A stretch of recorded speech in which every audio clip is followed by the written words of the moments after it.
Welcome to the Rural Revival Podcast. I'm your host, Dana Larson. On this episode, we're with Beth Simonson of Highmore, South Dakota, where she and her husband, John, are owners of a historic home now known as Hydeout Bed and Breakfast. Beth is sharing about the importance of getting involved in the community and how she, as an introvert, decided to step out and do just that. Because of that, she has seen a lot of her own personal and business dreams come true, as well as some of the town of Highmore's.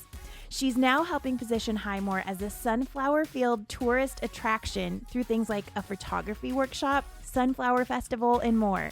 We also talk about creating an arts council to bring in things like front porch music concerts and art shows, plus what they're doing to encourage graduates to come back to Highmore. Before we get started, I want to talk about your brand goals for 2024. Is a new website on your list? If so, I want to help you make this happen. Branded by Rural Revival, our rural design studio for small businesses and small towns, can help you create a new website and get it up and running in 15 days or less. If you're a DIYer, our website templates will give you a great foundation to start from, and you can update it with your brand colors, fonts, logo, and other info. We'll walk you through the process step by step in our tutorial videos.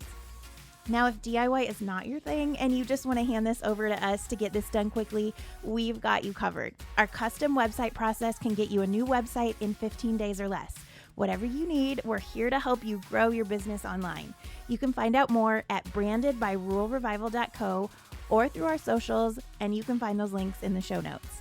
And now, here we go with Beth Simonson.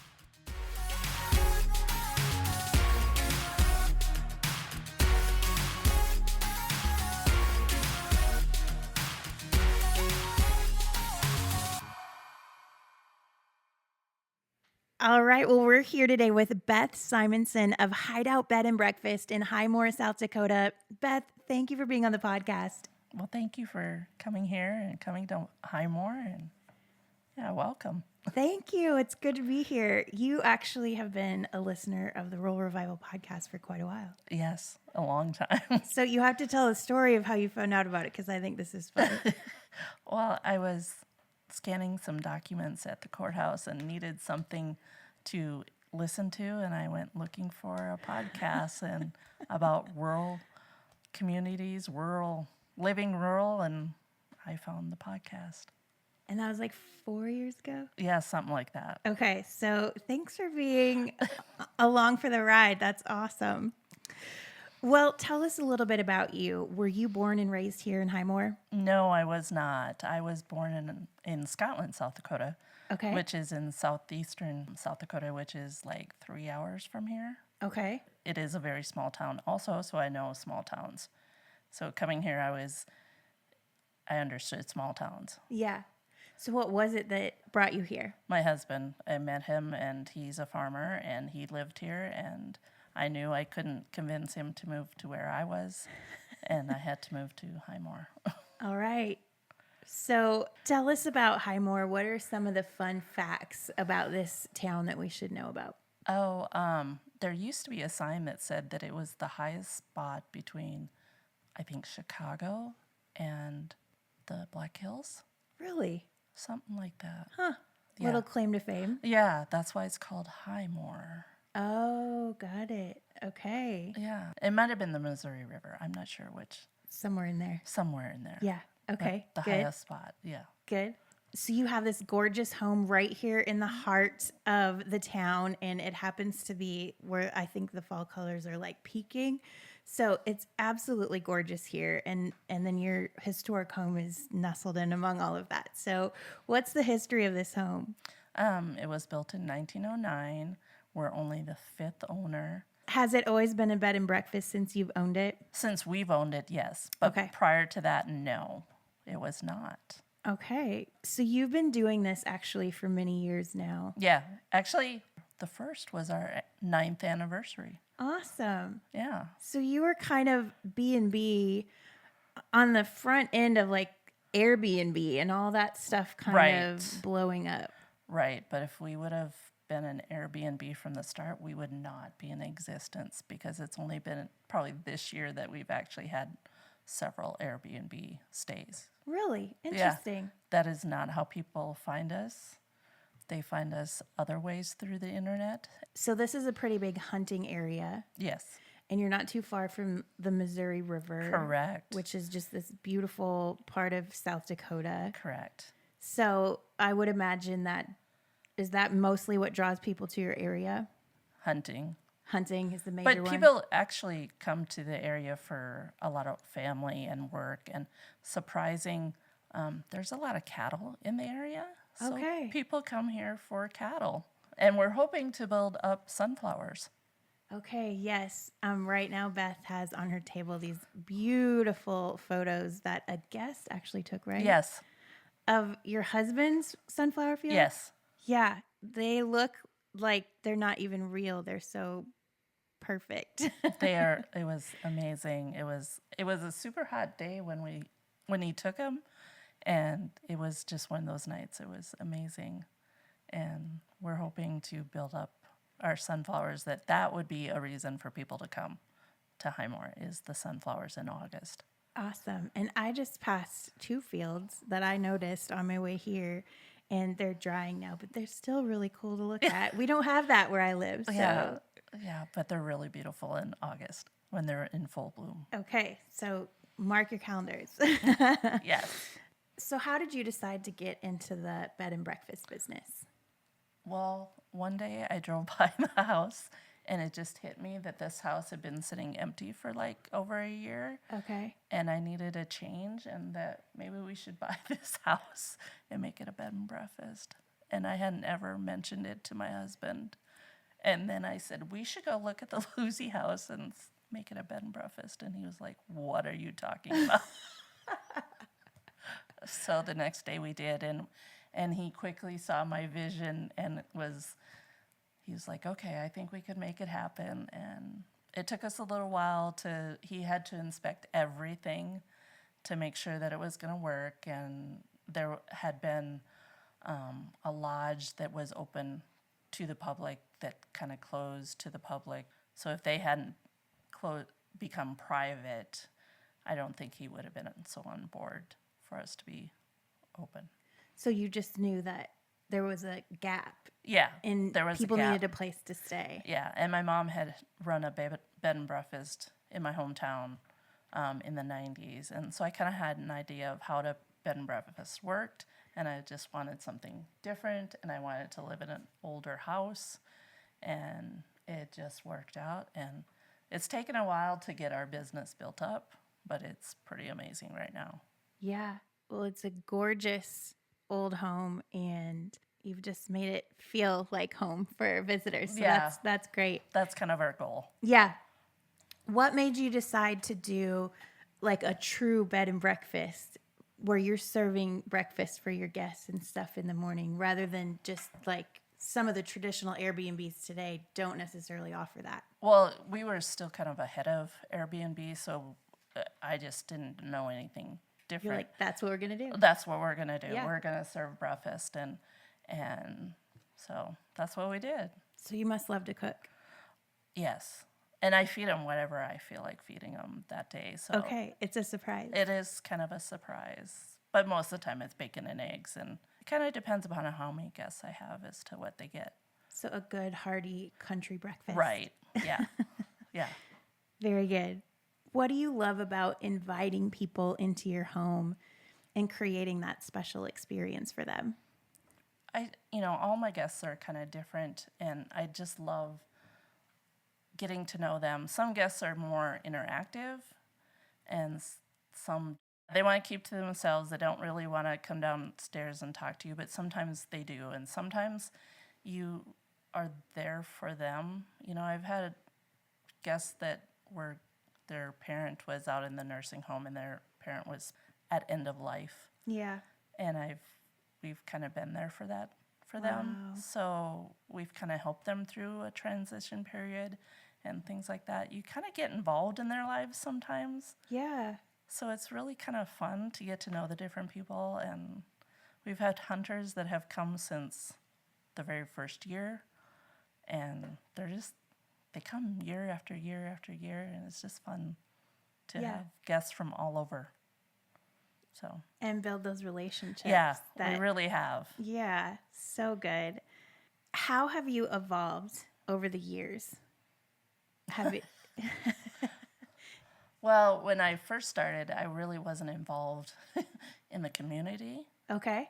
I'm kind of a shy person. I know people don't believe that of me, but I would rather stay in my basement and not get involved. And I really wasn't involved at first, when the first couple years of our business. But then there was some things that happened, and I just felt like I need to kind of be involved. So I kind of got more involved in the community Very good. because I would rather just stay in my basement and not go out. But I knew I needed to for our business. Yeah. And has that been rewarding for you? Yeah, very. And now I'm very involved in the community. Oh, I love that so much. Yeah. Tell us about some of the stuff that you've gotten to be involved in with the community. Well, it kind of started with there's this program that was called Marketing Hometown America. Okay. And that's kind of where I started. And it was through SDSU Extension. And it was just coming to town to kind of do some different things with the community. And I didn't get involved at the very beginning. I kind of got involved after it kind of started. Okay. And there's just different things that we've done. That's so good. And how many years would you say that you've been involved? Well, I've probably, because I was just looking at this. Yeah, it was 2017 that I started-ish. And then we just started, there was just different things that we did.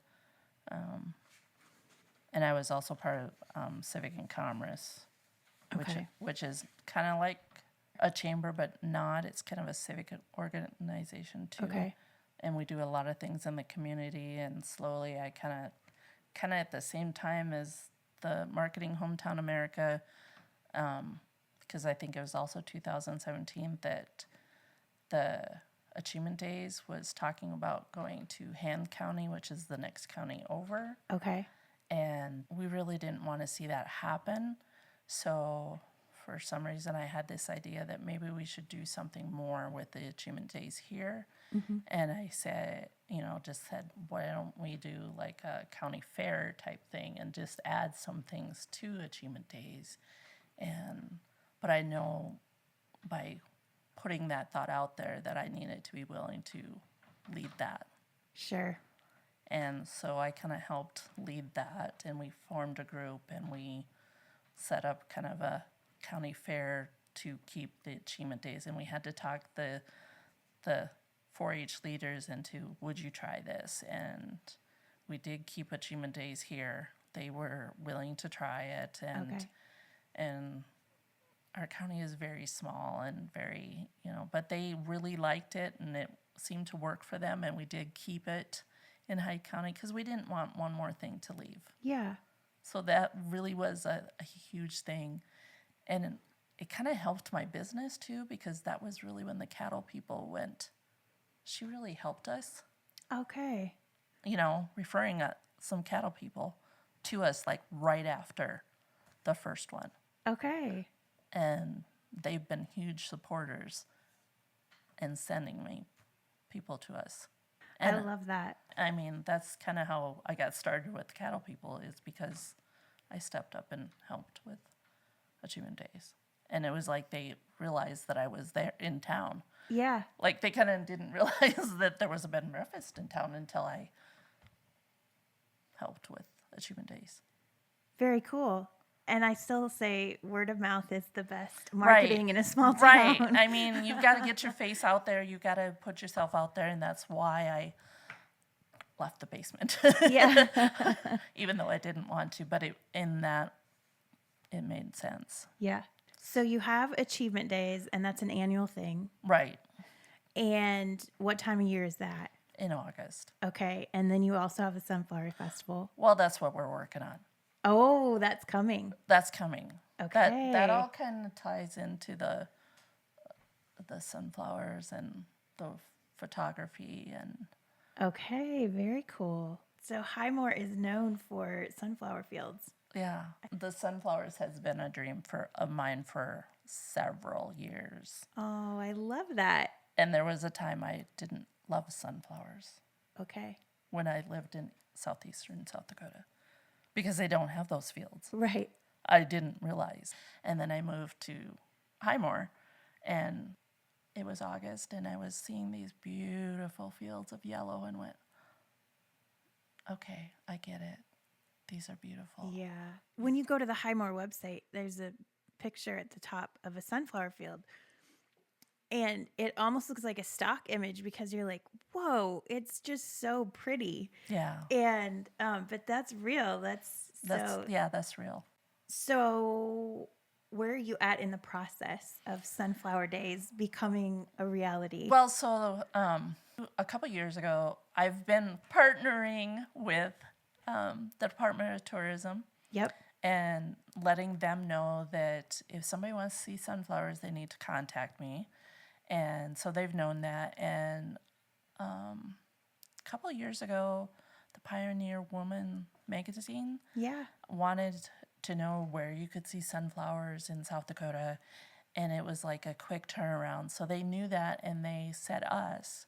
And there's actually an article out there in the Pioneer Woman's online magazine that lists the 50 places you can see sunflowers in the United States, and we're number 4 for South Dakota.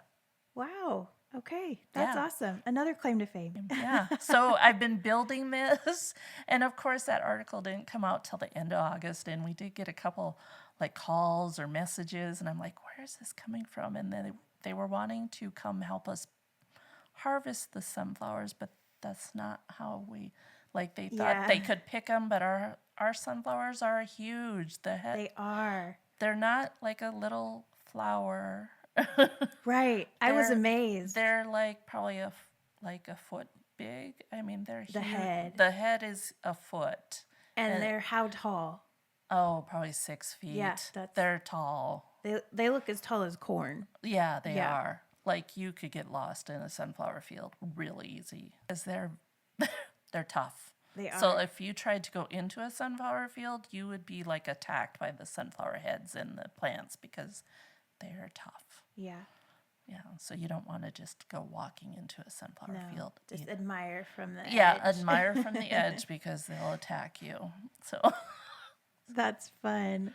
So I was kind of hoping to do the festival this year, but I also realized, because I'm kind of involved in some other fundraising things, that I knew I couldn't pull it off this year. Yeah. So in February, or no, it was in March, and I was at class, and we were talking about different things, and I was kind of bummed and sad and almost teary-eyed about it, because I really wanted to do it. And somebody mentioned that they had been involved in a photo shoot. And it was like a light bulb went on, and I went, we could do a photo shoot. That would be a small thing. It would get us some pictures. It would get us some things. And the person had been involved with South Dakota Magazine. Mm-hmm. And I went, okay, so there was somebody from this South Dakota Tourism in this class. And I said, JC, can you hook me up with whoever this was? And she did. I immediately emailed Chad, and he hooked me up, and he was like, I love that idea. And he talked to his friend that's the photography instructor, and they loved it. Like, that day we were like, well, yeah, we'll do that. That sounds fantastic. So we did a photography workshop there was about 10 photographers and the 2 instructors. And we did a photography workshop with 9 different sessions in August and it was amazing. That does sound amazing. It was really cool. It was, a lot of fun. I had to go find all these different locations, which was kind of nerve-wracking for me because I was like, I'm not a photographer. Yeah. And you're asking me to go find these different locations, and they didn't all involve sunflowers, and I had to drive around the county looking for windmills, like old-fashioned windmills. We do have wind turbines, the big ones. We have a lot of those. Those are easy to find. Yes. But the old-fashioned windmills are not so easy to find that are intact. And I found one, and it was Awesome. So tell me more about that day because, It was actually a weekend. oh, cool. It started on Friday night. Okay. And then, so there was a couple sessions. We kind of surprised him because, my husband's a farmer. And Chad said, it'd be really cool if there was a spray plane that flew over. So John, my husband, made a call to a local spray company, and we surprised the photographers with a flyover. And the pilot didn't just fly over once, he flew over like 7 times in different directions. So the pilot or the photographers got some really cool shots. And Wow. it was over a sunflower field. Cool. So did you have some sort of agreement that they would share their photos with you afterwards? Yeah. So if you go to our Facebook page for the Hydeout Bed and Breakfast, there's all kinds of photos from that weekend. That's such a fun idea. Yeah. So we have a lot. But the photos that we have here was from a different guest, because this year we probably had about 20 guests that came specifically for sunflowers. That's so fun. Part of them were the photographers, but part of them were not. This is the first year that we've had people that came to Highmore specifically for sunflowers. Okay, it's starting. It's starting. Sunflower Festival is I next. know. That's what we're working on. Okay. So maybe next summer? Yes, that's the plan. Okay. Second weekend in August. Okay. And what can people expect?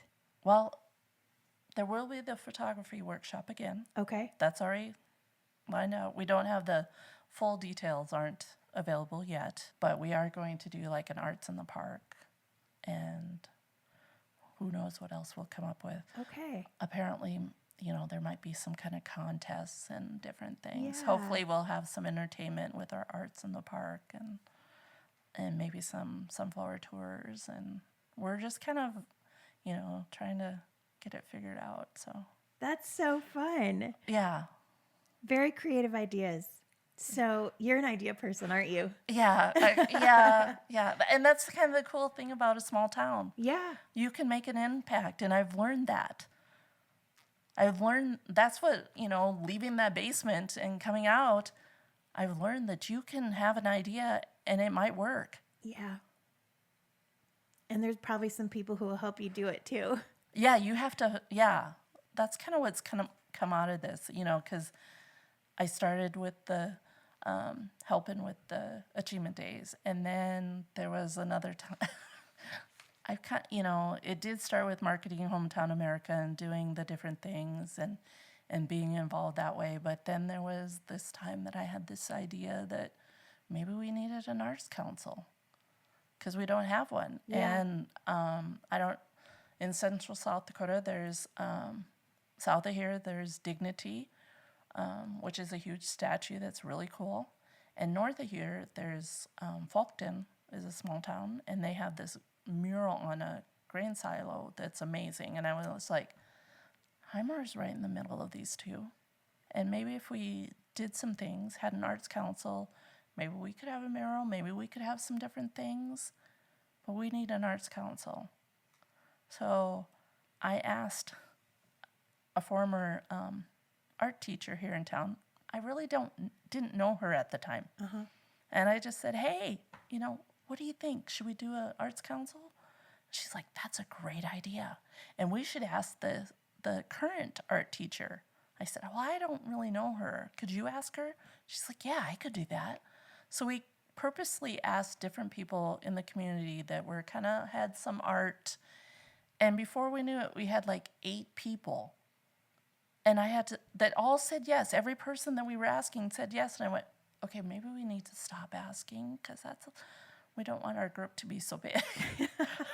So It could be hard to manage. yeah, it could be hard to manage. And some of the original 8 aren't on our arts council, and we've kind of evolved a little bit. But that was in 2018. We became nonprofit. We do little things around the community. We're not huge, but they'll be part of the ones that do the arts in the park.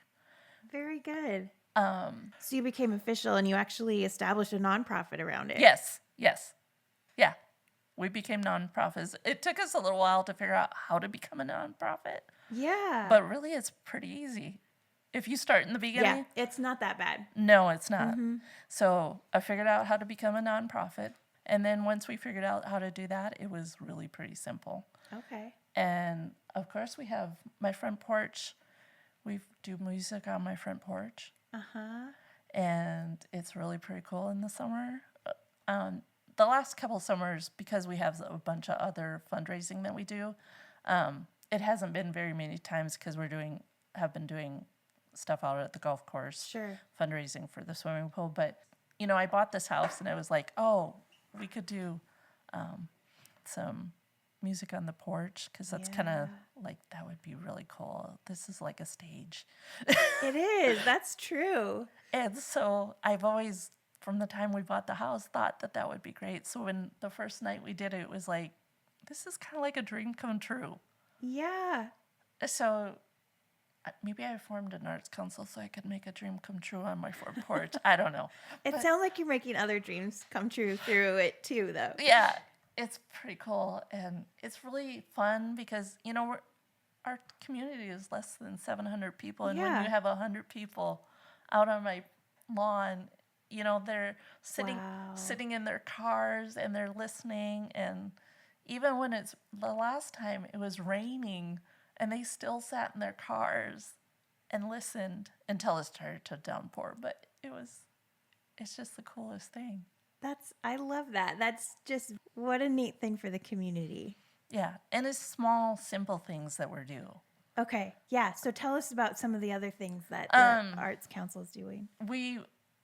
There hadn't been like any theater.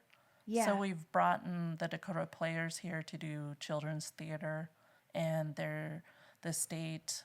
We do an Art for Life program with the people 55 and older, and we do it at the senior center and at the Highmore Health, which is the nursing home. Okay. Which is bringing art to them. Yeah. Which is a really cool program, and I'm so glad that the state gave us money for the funding for that Art for Life program, and I'm glad they did. I love it. What I see when you're just explaining all this stuff is you look at all parts of your community and how you can make it better for all ages. And right. It's like a quality of life type of thing, right. too. Right. And so that's really neat. Right. It's just little things that you can do, and they're not that tough. Yeah. It's just, yeah. So good. And props to you, because I think when you think Arts Council, you tend to think bigger community. Right. And so you're like, no, we can do that right here. Yeah, we just do little things. We've had photo contests that are just on Facebook. And there's a building downtown that the real estate agency was in there, and she was leaving, and it was going to be empty, and it was for sale. And the lady that I had talked to, the second person that I had asked for joining the Arts Council, she always kind of had wanted to kind of have like an art gallery and this building has like different rooms in it that could be offices, and she kind of talked to her husband. They bought that building, and so they rent out the rooms in it, that could be offices. They rent that out to the local lawyer, but for our one town celebration in the summer, Old Settlers, she has art shows in there. Like, so for, I think it's 3 years now that there's been a different themed art show in there. So fun. So I think this coming year, I think it's going to be like children's art is what the theme is. So do you have artists here locally that do that? Yeah. Okay. Yeah. And this last year we had an artist that was painting like during the show. Fun. Out front. We paid for her to come and paint out front. Very fun. Yeah. And she does a different theme each year. So this year was more of a Western theme. And in a building that could have just sat empty. Right. There's a lot of vision around here, which is good. Right. Yeah. Yeah. So talk about some of the other ways that you've gotten involved since coming out of the basement, we'll say. Well, the swimming pool. That's a huge thing right now. We haven't had a swimming pool for 4 years. Really? 2 years ago, the city was wanting to, had kind of formed a committee, and it wasn't necessarily going well. And somebody kind of got fired up. We kind of met on the street corner and had a conversation, and we said we should get together. We should form a nonprofit, and not just for the swimming pool, but after the swimming pool, we should do some other stuff. Yeah. Well, currently we're still on the swimming pool because the swimming pool is going to be, it's $2.4 million. Wow. And so we immediately formed a nonprofit. We call ourselves Hyde County Parks and Recreation. Okay. And because we didn't want to call ourselves the pool. Right.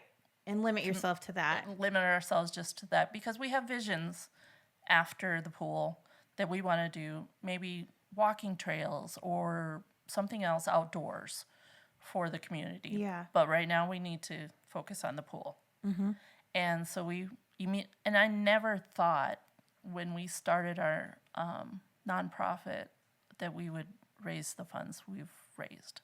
Wow. So $2.4 million in a town of less than 700. Right.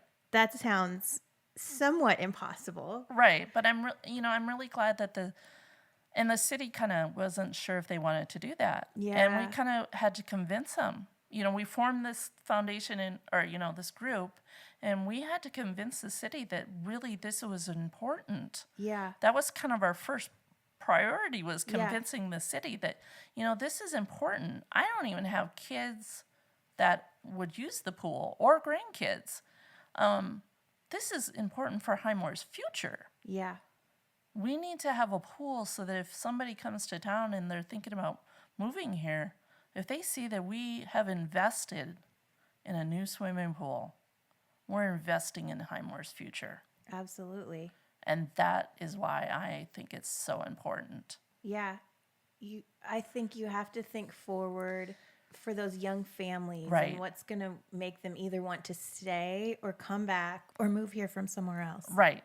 Yeah. So we really had to convince them that. And so we just started, immediately there was a fundraiser, and I think there was like $7,000 or $8,000 raised at that fundraiser.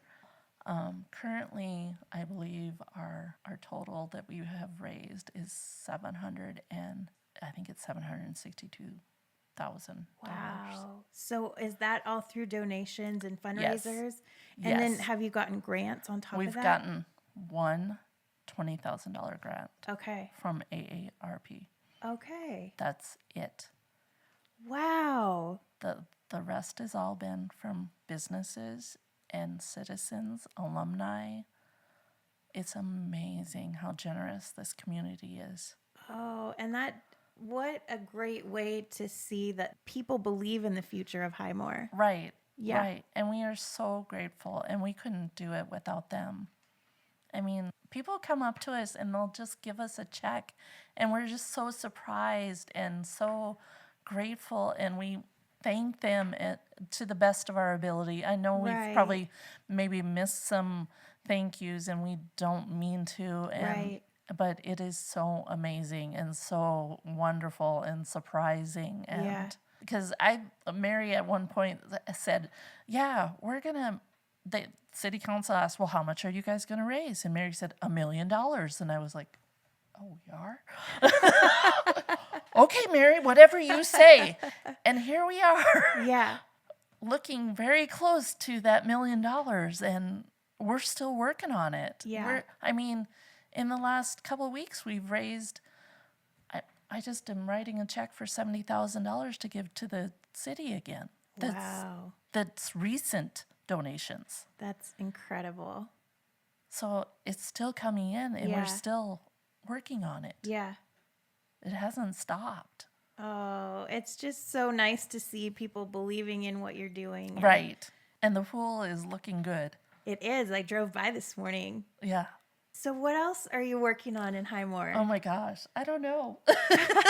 I'm sure there's some. Oh yeah, we really need daycare. So okay, so that's another thing. That's the next thing. Okay. Because we're kind of in a critical need for daycare, like critical. Okay. Yeah, so hopefully that will work and Yeah. that we can figure out a solution to that. Yeah. So awesome. That's a big thing, but there's always something that I'm working on or dreaming about, and it never ends, but it never ends. That's okay. But there's a lot of good things in Highmore. I mean, we had to redo our website, and we may not have all of our businesses listed there, but there's like over 80 businesses in Highmore, which is amazing for a town of this size. Again, like right.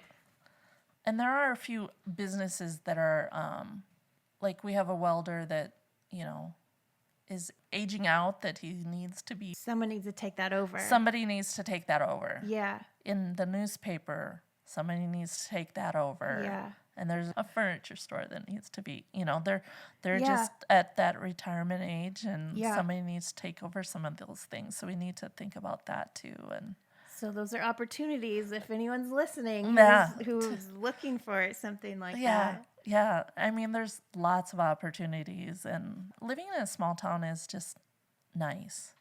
Yeah. Because it's safe. Yep. There are issues, and it's just different because everybody knows you. Right. Which is good and bad. It is good and bad, and you got to be aware of that. And it's kind of, because I grew up in a small town, so when I moved here, and people are like, "Oh, hi, you're marrying John, and I'm so-and-so," and I'm like, I have no idea who you are. Right. I'm not going to remember your name, but I do realize that you all know who I am. Yeah. The new girl. The new girl, and yeah. And they're all wanting to know, who are they and who are they related to? And yes. We all love to know how people are related in small towns. Isn't it so fascinating? Yes, that's what they want to know. Yep. You just have to deal with it. Yeah. But it sounds like now you've made some wonderful friends in this community, and together you guys have been able to really accomplish a lot. Right. And and I think the next goal is we need to kind of empower some of these younger 20-year-olds and just let them know that they have a voice, and they can do some of these things too. Absolutely. And every year we give our seniors as a key to Highmore for them to come back. I love that. I mean, that was another thing that came out of Marketing Hometown America was very cool. There's a little poem that we give them and with the key. I love that. And I think I might have to take that one and bring that to my town. And there's a lot of them that have come back. I mean, because there's a couple different businesses that they have programs that either internships or that they encourage them to come back. That's really nice. And we're going to be talking about some of that in our town feature. Yeah. I think it's so important to be thinking ahead in those ways, like creating opportunities for people to come back. Because I always talk about when I graduated high school, I went into public relations. And at that time, you could not do that job in the country. That was a city job. But now I can do that from anywhere. And think of all the different jobs that now applies to, that you can do from anywhere. And if we can just create those opportunities or show people that it can be done, that's huge. Well, and I just think about, we have Venture Communications, which is one of the businesses we're going to go visit. We have great internet here. Yeah. You can work from home in Highmore, South Dakota. Yep. You can do whatever you want to in Highmore, South Dakota. We're 3 hours from both Bismarck, Sioux Falls, and Rapid City. So you're not that far from anything. You just have to get used to that. Yeah, absolutely. We have a great grocery store. We have great things here. Yeah. So good. I love your story and just how getting out of the basement opened up something really amazing in you. And look at the ripple effect that has had in the community and the different relationships and friendships you've gotten to build because of it, and just the amazing things you've gotten to be a part of. What advice would you have for someone who is maybe a little hesitant to get involved in their town? It is so worthwhile to be involved, and you can do so many things in a small town. Yeah. You can have a dream and you can make it happen. I have, trust me, I've had many dreams. Yeah. From music on my front porch to I think the Sunflower Festival is going to happen. Yeah. I mean, the photography workshop that we did this summer was amazing, and that was part of it. And just to watch the photographers was amazing. And that was another dream. It all is. You can make your dreams come true in a small town. And now it's time for you to dream new dreams. I'm always got something coming. No, I love it. I agree with you wholeheartedly. No surprise, but this is a place of opportunity. It is. Our small towns are worth investing in. They are. Because they give back. We invest in them, but they give back so much more than we could ever invest in them. Yeah, but as a business owner, you need to watch what you say too. Yeah. You need to not be negative about your town. Yeah. You have to be positive. So important. Because if you're negative on Facebook or wherever, they're going to pay attention. And it's toxic. It is toxic, and they're not going to support you if you're negative. Yeah. And don't be surprised if you're being negative someplace and they're not supporting you coming to your business. That's why. Yeah. They don't want to do business with somebody that's negative about where you live. Right. And I think it's easy to be negative. It is. But it's worth it to be positive and to see things from that lens. Yeah, it is. Because it's so heartwarming, all the good that can come. So good. Beth, thank you for inviting me to Highmore. I'm so glad you came. Thanks for being on the podcast. This is Friend a Dream too. I love it. I love it. Yeah. Well, I'm so glad I could be a part of that. Yeah. And I'm excited to feature Highmore this week on the blog. Me too. All right. Well, thanks a lot, Beth. All right. Thank you.